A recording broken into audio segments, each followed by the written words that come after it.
السلام علیکم ورحمۃ اللہ وبرکاتہ نحمده ونصلی ونسلم علی رسولہ الکریم اما بعد فاعوذ باللہ من الشیطان الرجیم بسم اللہ الرحمن الرحیم لا اقسم بهذا البلد وانت حل بهذا البلد صدق اللہ العظیم وبلغنا رسولہ النبی الامین المتین الکریم الرؤوف الرحیم۔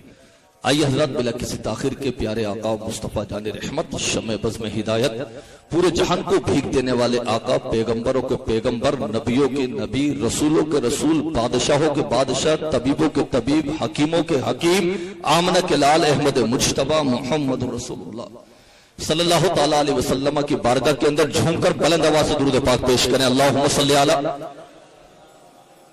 سیدنا و مولانا محمد معدن الجود والکرم وآلہ وبارک وسلم صلاۃ و سلام علیک یا رسول اللہ صلی اللہ تعالیٰ علیہ وسلم۔ ایک مرتبہ اور بلند آواز سے پڑھے اللہم صلی علی سیدنا و مولانا محمد معلا آل سیدنا و مولانا محمد مبارک وسلم صلاۃ و سلام علیک یا رسول اللہ صلی اللہ تعالیٰ علیہ وسلم۔ حضرات محترم، اصول و برکت کے لیے عشق و محبت کے امام، سنیت کے تاجدار حضور اعلیٰ حضرت امام احمد رضا خان فاضل بریلوی رضی اللہ تعالیٰ عنہ ارشاد فرماتے ہیں، مدینے کے خطے خدا تجھ کو رکھے، مدینے کے خطے خدا تجھ کو رکھے، غریبوں فقیروں کے ٹھہرانے والے، غریبوں فقیروں کے ٹھہرانے والے، اور حرم کی زمین اور قدم رکھ کے چلنا، حرم کی زمین اور قدم رکھ کے چلنا۔ ارے سر کا موقع ہے ہو جانے والے، ارے سر کا موقع ہے ہو جانے والے۔ عزیزان ملت اسلامیہ، وہ سرکار دو عالم صلی اللہ تعالیٰ علیہ وسلم کے عشق میں ڈوب ڈوب کر اعلیٰ حضرت کہہ رہے تھے، اٹھا دو پردہ دکھا دو جلوہ، اٹھا دو پردہ دکھا دو جلوہ، کہ نور باری حجاب میں ہے، کہ زمانہ کب سے تاریخ ہو رہا ہے، کہ مہر کب سے نقاب میں ہے۔ کیا اعلیٰ حضرت کا عشق تھا۔ اور پھر بولے، اس گلی کا گدا ہوں رضا، اس گلی کا گدا ہوں رضا، جس میں مانگتے تاجدار پھرتے ہیں، جس میں مانگتے تاجدار پھرتے ہیں۔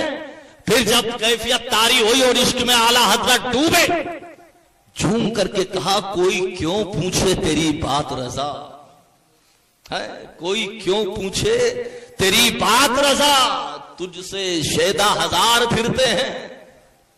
عزیزان ملت اسلامیہ، یہ وہ شرف ہے مدینہ پاک کا، وہ شرف مدینہ پاک کا۔ میں نے کہا تھا ایک جملہ بڑا قیمتی گزشتہ جمعہ کے اندر، کہ علامہ یوسف مجددی رحمت اللہ تعالیٰ علیہ نے جب مدینہ پاک کی حاضری کا سفر کیا تو آپ مدینہ شریف کے سرکار کے روضہ انور کے اندر نہیں جاتے تھے، باہر کھڑے ہوتے۔ کسی نے معلوم کیا ہے علامہ یوسف مجددی آپ اندر نہیں جاتے سرکار کے روضے کے؟ تو کیا عشق کے جلوے تھے ان اللہ والوں کے۔ آپ نے فرمایا، کیا تمہیں معلوم نہیں ہے کتے باہر کھڑے ہوا کرتے ہیں؟ کیا تمہیں معلوم نہیں ہے کتوں کی ڈیوٹی باہر ہوتی ہے اندر ہوتی؟ یہ تو اپنے وقت کے مجدد کہہ رہے تھے۔ اور آج الحمدللہ یہ فقیر تمہیں بتانا چاہتا ہے مدینہ شریف کی عظمتیں کیا ہے، مدینہ شریف کا ادب کیا ہے۔ عزیزان ملت اسلامیہ، وہ مدینہ شریف سرکار کا، کہ خدا کی قسم اس مدینہ شریف کے بارے میں علامہ یوسف کا مجددی کا تو آپ نے قول سن لیا، اب جس کو پوری دنیا جنید بغدادی اور بایزید بستامی کے نام سے یاد کرتی ہے، ان کے بارے میں سنو کیا ہے۔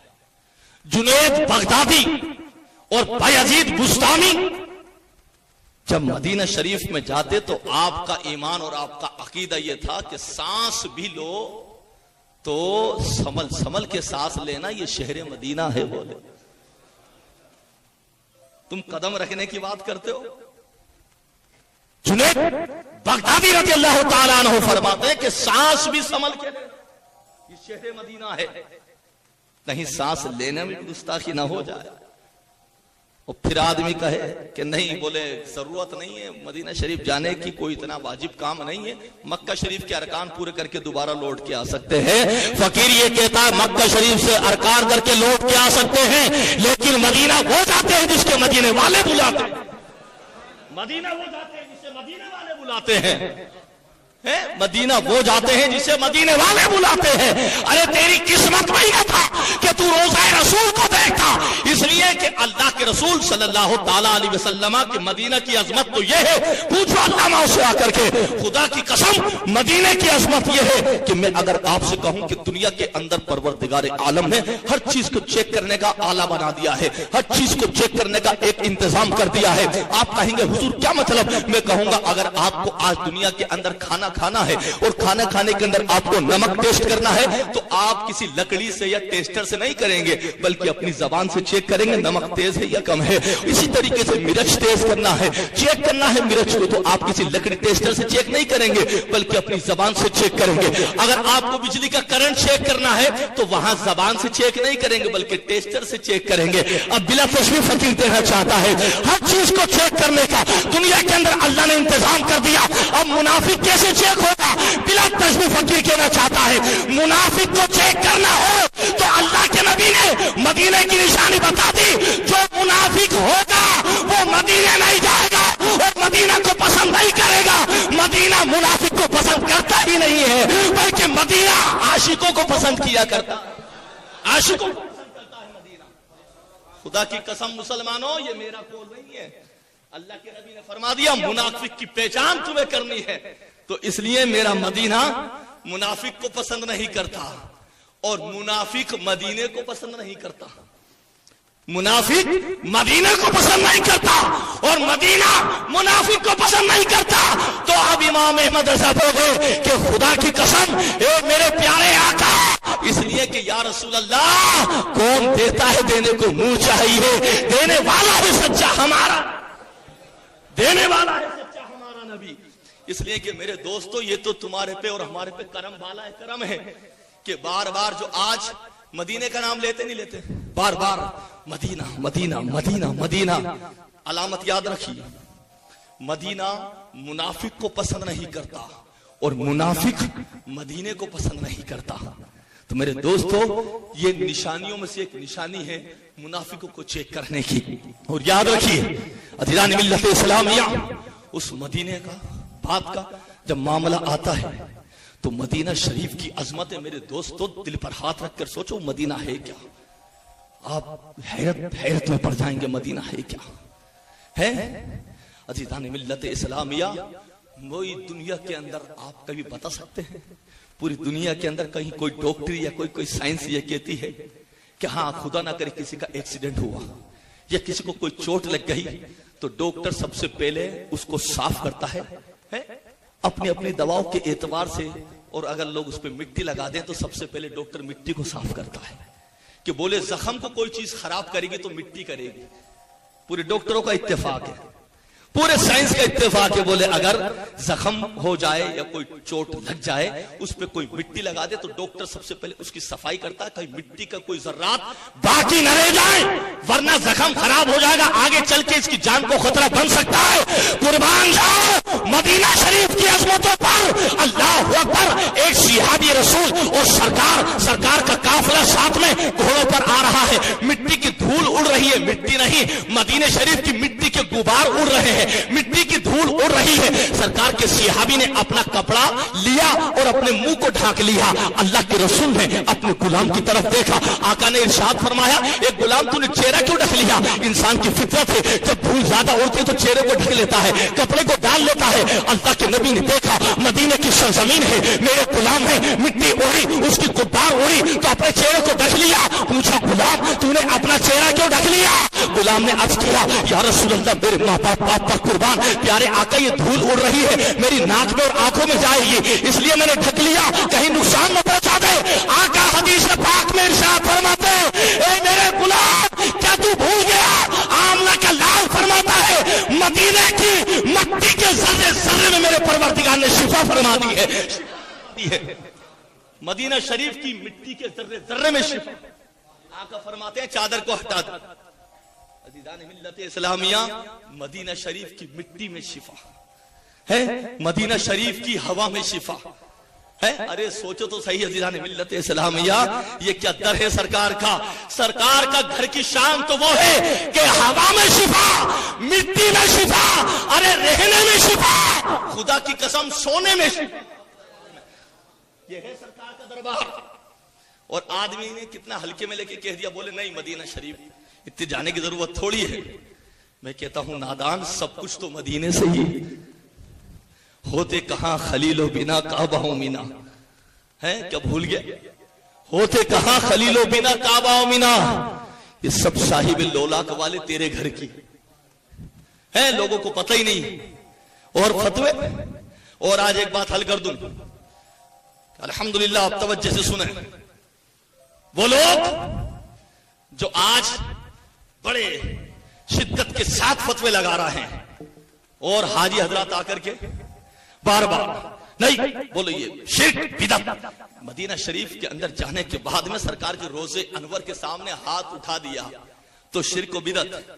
علماء کرام کی دعاؤں کے ساتھ فقیر بڑا پیاری حدیث تمہیں پہنچانا چاہتا ہے، پوری نجدیت، پوری وہابیت، پوری دیوبندیت کو بتا دو، حوالہ فقیر سے لو، سرکار کے روزے انور پہ جا کے ہاتھ اٹھانا تو بدعت بتائے، تو بدعت بتائے۔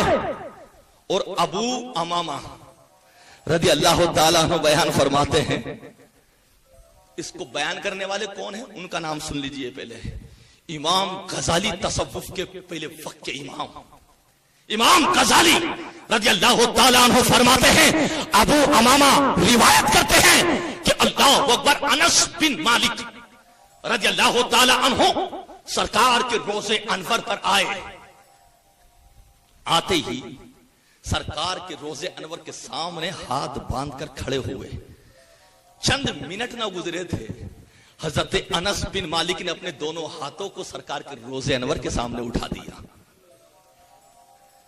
اٹھایا ہی نہیں، ہاتھ اٹھا کر انس بن مالک رضی اللہ تعالیٰ عنہ کیا الصلاۃ والسلام علیک یا رسول اللہ، ہاتھ کو اٹھائے ہوئے ہیں انس بن مالک۔ میں کہتا ہوں پہلے فتویٰ اس دنیا کے سنی مسلمان پہ بعد میں لگانا، پہلے فتویٰ معاذ اللہ لگانا ہے تو انس بن مالک پہ لگانا۔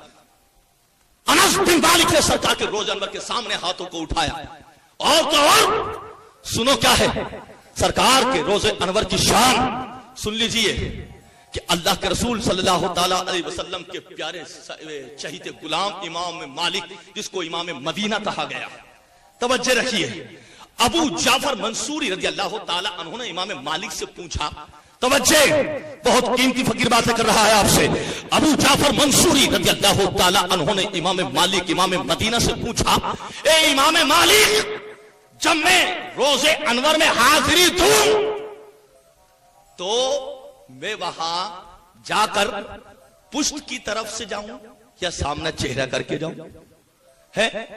تو اب اتنا جب معاملہ ہو گیا تو اب جب امام مالک سے کہا تو امام مالک نے فرمایا پوچھو، پھر سے پوچھو کیا بات ہے؟ تو آپ نے کہا کیا میں اس روزے انور کے سامنے دعا کر لوں؟ کس سے پوچھتے ہیں؟ امام مالک سے۔ امام مالک نے فرمایا دعا کی بات کرتے ہو سرکار کے روزے انور کے سامنے؟ ابو جعفر نے کہا تو امام مالک نے فرمایا سنو، ارے یہ میرے سرکار کا روزہ انور تو وہ ہے کہ اللہ اکبر، وہ ذات ہے کہ اس کی طرف سے توجہ مت ہٹانا، اس کو وسیلہ بنا کے رکھنا روزے انور کو، اس لیے کہ صرف ابو جعفر تو ہی وسیلہ نہ بنائے گا، تیرے اور میرے باپ آدم نے بھی اس روزے انور کو ہی وسیلہ بنا، اور آنے والی امت قیامت تک اس کو وسیلہ بنائے گی۔ کون؟ امام مالک فرماتے ہیں، امام مالک نے فرمایا، اللہ اکبر، کہا امام مالک فرما رہے ہیں۔ میرے دوستو پہچانو سرکار کا ادب کیا ہے۔ اب آؤ امام اعظم کی بارگاہ میں۔ امام اعظم کی کتاب مستند بڑی مشہور ہے، مستند کتاب ہے، اس میں آر کر کے معلوم کیا کیا کہ حضور جب سرکار کی بارگاہ میں آئے تو کدھر سے آئے؟ تو اللہ کے رسول کے یہ پیارے عاشق امام اعظم نے کہا